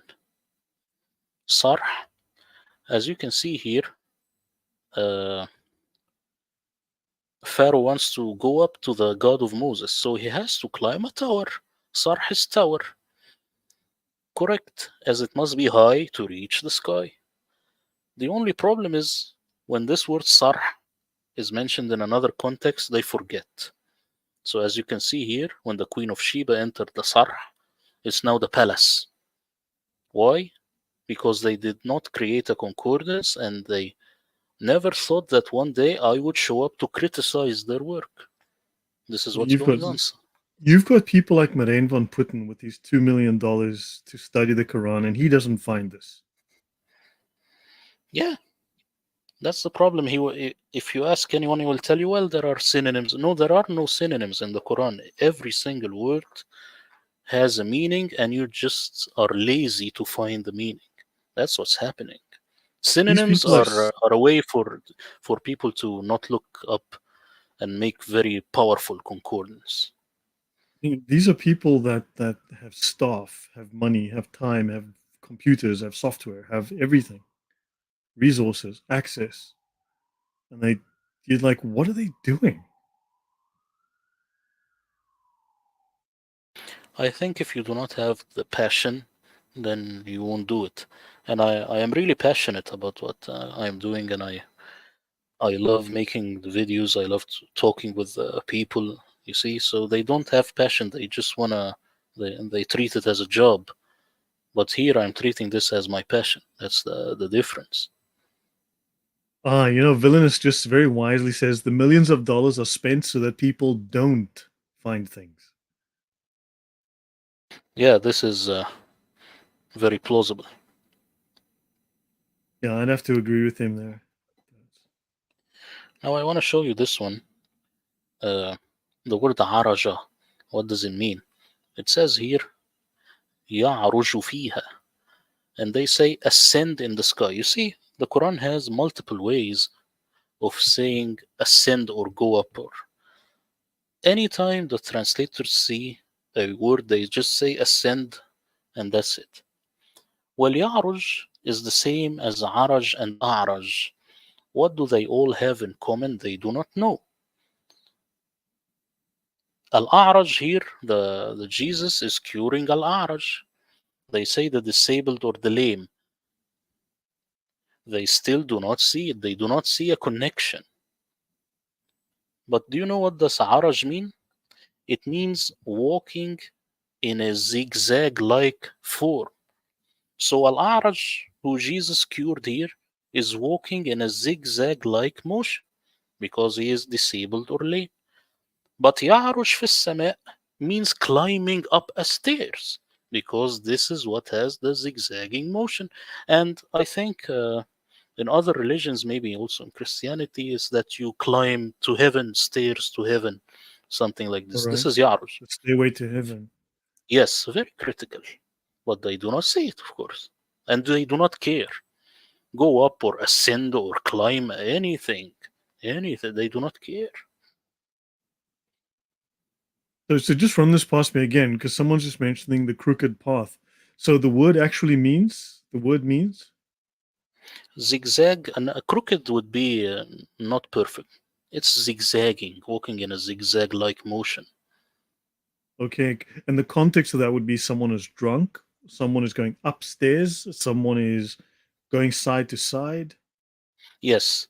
And someone that Jesus cured in the Quran would be someone who is walking in an unusual pattern, someone who's Okay. disabled. So that's They're the idea. lame or crippled or something. Okay. Yes, that's the very primitive word. It's the zigzagging motion. See? Uneven, not straight. But then in English, you could think of the context of uneven, which would be crooked. Crooked can also mean sort of uneven, not upright. It's got a, the context can also, but Yeah, but the Quran that's has this word iwaj, meaning crookedness. That's why uh, I okay. don't use it, because I remember right at the Right. top of my head that this word is also in the Quran. It's like if someone is old and his fingers start to get crooked. This is iwaj. This is in the Quran. Okay. So meandering, unstable, limping. Yeah, limping. Okay, that's right. Yeah. I mean, man, they're just trying to take it in and trying to keep up is like just how do you, because it throws everything off. I mean, everything you thought you knew, all these verses that you thought you understood.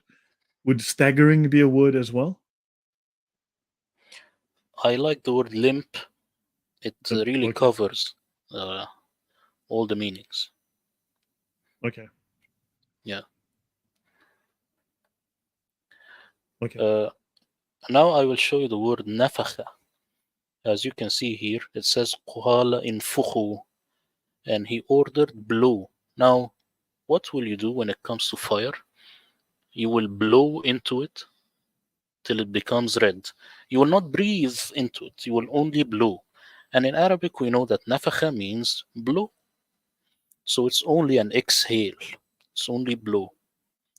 But here, no, here still correct. They have it as blown.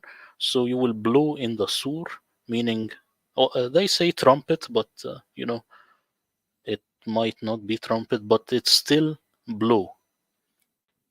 But here, when it comes to Mary, they say we breathed into her. Back to the old habits, and they have it as breathe, which is wrong, as we have established before. Nafakha is an exhale only, it's blow. You see? Right. So they want to This is create the the breath of Allah, like the breath of life, the context they're trying to create. exactly. So they throw the language under the bus right away. Someone says that word nefecha is in Hebrew, it means to fart. Ah, I don't know, but a fart is an exhale only. It's Yeah, a sort of is I an don't know if exhale that's only. true, but that's what the comment says. But I mean I don't but think that's so. kind of that would be so. Yeah, they farted into Mary, and she had a kitty. This just doesn't come across very well. Oh, that's painful to think of. Oh Yeah, boy. it's a bad Oh idea. boy. Islam. Thanks for ruining my childhood. Now this one you will love. The word ayah. What does ayah mean? Of course, anyone Verse. translates ayah The as verse. verse. Yeah. But look at this here. It says أتبنون بكل ريع آية تعبثون. It says, why do you build a landmark on every high place in vanity? And here it says a sign, meaning a symbol of wealth and stuff. Now, what can we glean from this? Wait, hold Such on. verses. Pause a Yeah. second, because the word ayah also apparently translates as degree, a degree. Like Mm, the one who makes jihad is 100 degrees higher than the one who sits at home on the sofa, right? Snacking on mm, his pizza. So the mm, word degree, there's also a degree, a separation, a degree of separation. And then also there's the context of you the scholars are of a higher degree because of their secret knowledge. Your Freemasons have 33 degrees. There's also this concept, this idea that's embedded there, degree as well as sign. Mm. The Quran has the word daraja, meaning degree, so it might be a synonym, but ayah, it means a sign that's tangible, and that's Okay, what I will show you in the next slide. This is very okay. critical. Such verses as the one I've shown you now should not go unnoticed, as they give us key insight into what the Quranic word actually means. Not only that, but it also excludes a lot of misunderstandings. This verse establishes three critical points. One is that ayah is that something you can build. Two is that ayah is something tangible. Three is that ayah is not a verse. I cannot build a verse on the street. This Build your own logical Quran. This logical, scientific approach is what I have done with every single word in the Quran. That's why my Quran translation is unmatched. The word ayah in the Quran is sign. Sign, physical sign, and only sign. It does not mean verse. You see, this word verse is not in the Quran. So it's not sign as in signature, right? It's sign as in something that you see that indicates something. Exactly. Yeah. That's why some people have it as token, but in the Quran there is rams, meaning token. So sign is the best word. So when the Quran says these are ayatullah, meaning these are the signs of God, meaning like the signs during the Exodus or the signs that God gave to Jesus. These are not verses of the Quran. This is a scam. You see, this is a sin, one of the sins. Crazy, very crazy. Murad, it's getting to quarter to 11 p.m. for me here. I don't want to go too late. Yeah. Would you be willing to for us to pick this up again in a week? We can go like one or two more and then pick the rest up in a week. Would that Okay. be acceptable? Okay. No problem. Yeah. I No mean, problem. but also my mind is blown here. Just like so many. I mean, you don't even know what questions to ask because you've got to try and take all of this in. But this changes everything. It really changes. What do you expect will be the pushback? I mean, once you publish this, once it's out there, once other scholars or at least people within the YouTube community start using it, right? How are you prepared to deal with the pushback, or maybe people want to debate you? I'm sure they'll actually just avoid you rather than actually debate you. But how would you deal with any pushback? Well, they will say stuff like, I don't know Arabic, but then they will find that I do know, so they will say, well, he is not using the standard Islamic narrative. And then I will say, yes, I'm not using it because it's a hoax. And then maybe they will avoid me till this kind of work gets a lot of recognition. Then they will have to deal with it, and then they will be stuck. It always starts this way. Christians Mm. used to push them into the corner. Uh, they used to play dead. Now they have to answer the very pressing questions. And like Yasser Qadi says that there are holes in the narrative. In the future, they will say that these translations are a joke. That's what's going to happen, I guess. Yeah, I mean because we are at the point now where we non-Muslims know the Quran and the context and the history even better than many or most Muslims do at this point. You don't see scholars going to speakers corner. You don't see scholars doing debates. You always find it's random YouTubers, but I'm also finding more and more non-Muslim scholars of Islam, who are starting to talk to the YouTubers, because I think a lot of the innovation, a lot of the research is coming from not academia, but outside of academia, people like you and me. And we're the ones at the forefront. We're the ones at the cutting edge. And we are forcing academia to pay attention to what we're finding. And we're taking academic studies that are ignored and we're making them public. You see, in the preface of my translation, I write in the very first lines, I write that I am an amateur and that I did not study in an Islamic college. And this is a plus because this means that my mind is not corrupted with Islamic propaganda. They will say, well, you're an amateur. I will say, well, isn't it shameful that an amateur showed all these mistakes that you have? This is even worse. It's like the heavyweight champion and just a random schmuck from the street and he beats him up. So that's how I would Exactly. respond to something like this. Yeah. Do you think they would want to challenge you in a live debate, or they'd want to? Do you think there will be a response, or do you think they'll just hope they'll go quiet and just hope you go away, that no one picks up your work? They will go quiet, and remember, a lot of Christians will also not like my work. They will think that the Quran will be much more humane or something like this. It will take time for both sides to see that I'm just trying to get the Quran back to its primitive form as much as possible. And I personally do not debate because I do not have the skill, and I'm not like CP. I'm not this kind of guy. So I won't debate, but I could make a response video if someone is saying something that's Yeah. logical.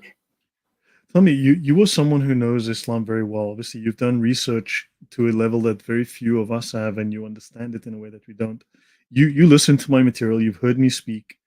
Recently, I was on a channel where someone was where a PhD professor of Islam was, to put it bluntly, lying through his teeth about Islamic history and about the Sharia. And I spoke up on the topic, and I was dismissed by the host of the stream because I didn't have a PhD. I didn't have academic qualifications. I mean, you've seen my work. You know my understanding of the Sharia.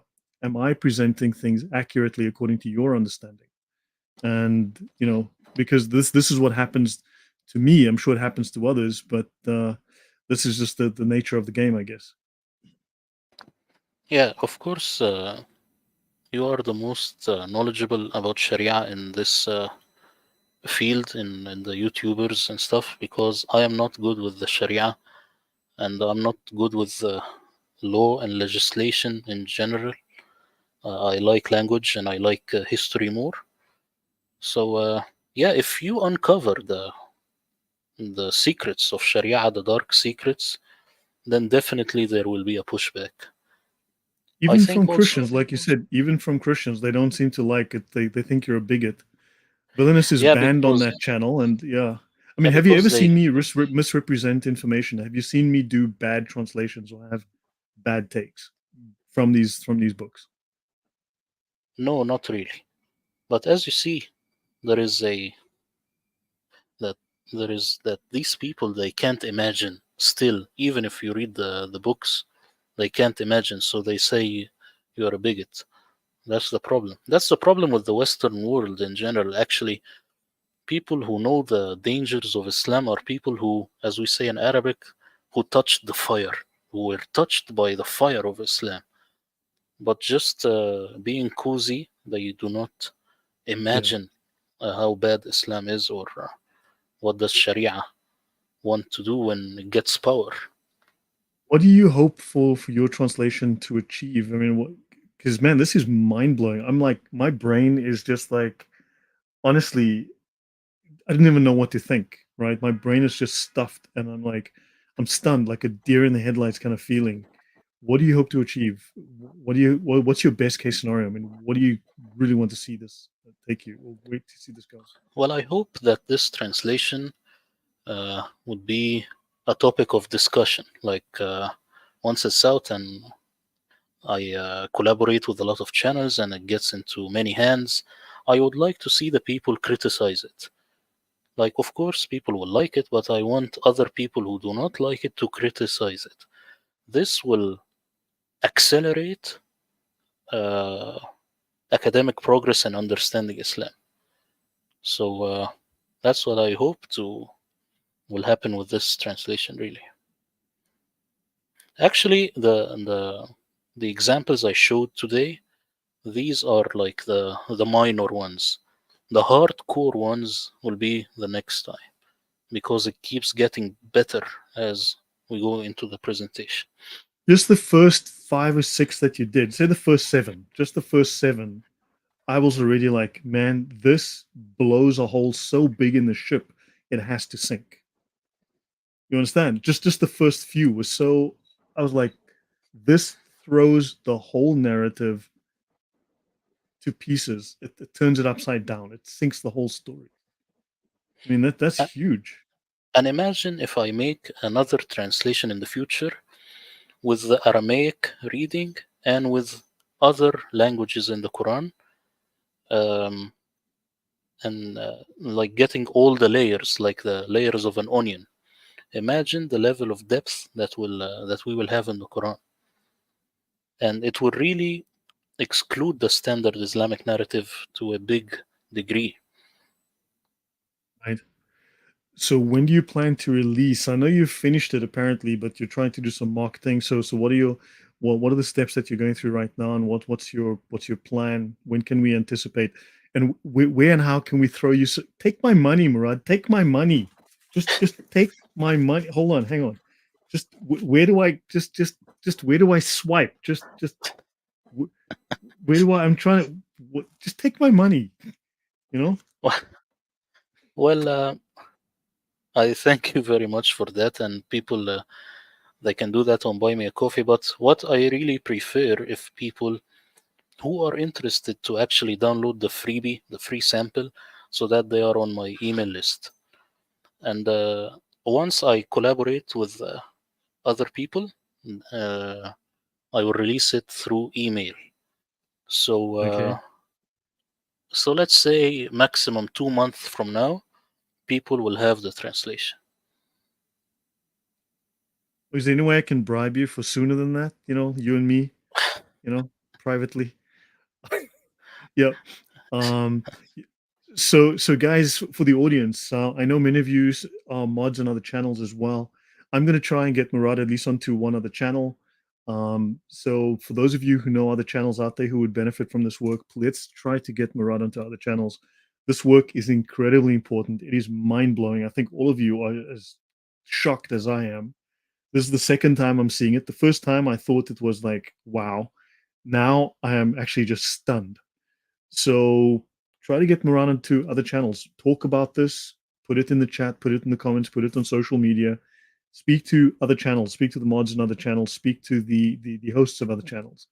I will talk to one or two and try and get Murad on to get the word out. I mean, this is one of the most important things done in this whole industry for decades. I mean, they've been lying about this for not only decades but centuries. So this has to get out there. Is there anything that we can do that the audience can do that would help?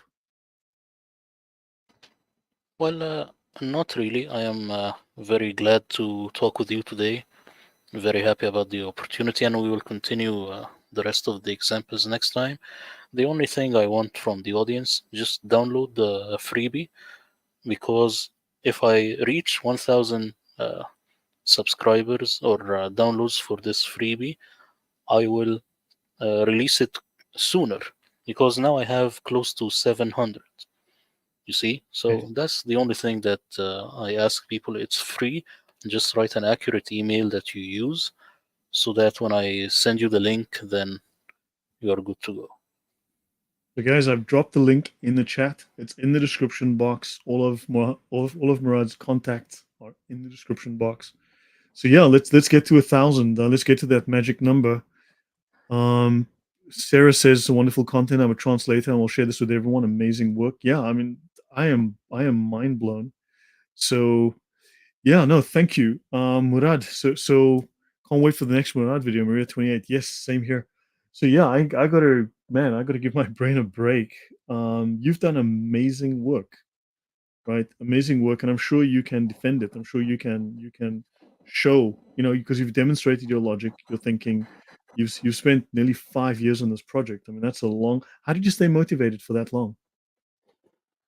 Well, I don't know. It's my character. I'm very strange. Like, for example, I love training at home, bodybuilding, while having some meditation music on. So this is I'm a weirdo. Okay, so there is a word I can think about it for a week. Maybe I'm at a bar, people are talking to me, and I'm daydreaming about a word. Let's say the word wahi. I'm daydreaming about it. So I'm obsessed. Right. That's why this work is the fruit of something that I really love. I am happy to do it. I'm happy to give it to the people. That's how I was motivated. I Right. didn't really like count the years. I just looked and like, wow, for almost 5 years, okay. But I wasn't really thinking about that. I wanted to give the people the perfect word. And actually I'll tell you this. I can defend any single word in my translation. Any Yeah. word. Because I have looked into every single word, including animals. So is he a donkey or an ass or stuff like this? I've looked Right. into it deeply. Even fingers, hands, legs, it's God's shin or just his calf, this stuff. I've looked Yeah. deeply into this. So Yeah. it's not just, Caveman. yeah, Sorry, not just. it's not just like some theological stuff. No, also the body parts. Like, for example, Pharaoh in the Quran, I have it. Today we will rescue you by your torso. It's only the torso without the extremities. This is the word in the Quran, Badan. You see, Right. other people they do not get this. They didn't look at it because Badan is not the same as body. You see, very important stuff. Right. Caveman over here says, "You both have admitted that you are not experts, yet you kept making claims that are not based on the Quran and well-established scholars of Islam from years before. May Allah guide you all." And you know, whenever we quote established scholars and they say something that Muslims find embarrassing, then suddenly those are the wrong scholars. Not those scholars, the other scholars, and then those hadiths and other records become da'if, right? It's amazing how you know we can read. Mo couldn't read, I can read, but yeah, but we've done our homework. So yeah, that's just you know yeah. I So can just tell him yeah, one thing. The word "Qul huwa Allahu ahad," meaning saying that Allah is one, they differ about it. What does it mean? yes, They differ about it. So the very crux of Islam, Tawheed, they differ about it.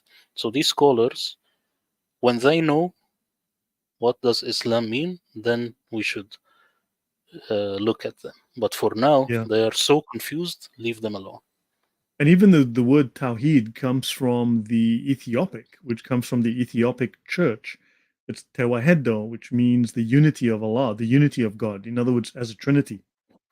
The word The Tawheed complex. itself, the word Tawheed Yeah. shoots Islam because Tawheed means unification. So Yes, as if it's a trinity, it has to be more than two, a minimum of yes. three.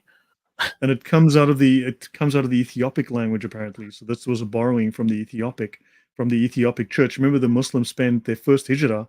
They spent 15 years in Ethiopia with the Christians, with the Tewahedo Orthodox Church. Mm.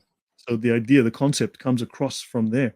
So it's actually a Christian borrowing, which is weird. The Tawhid.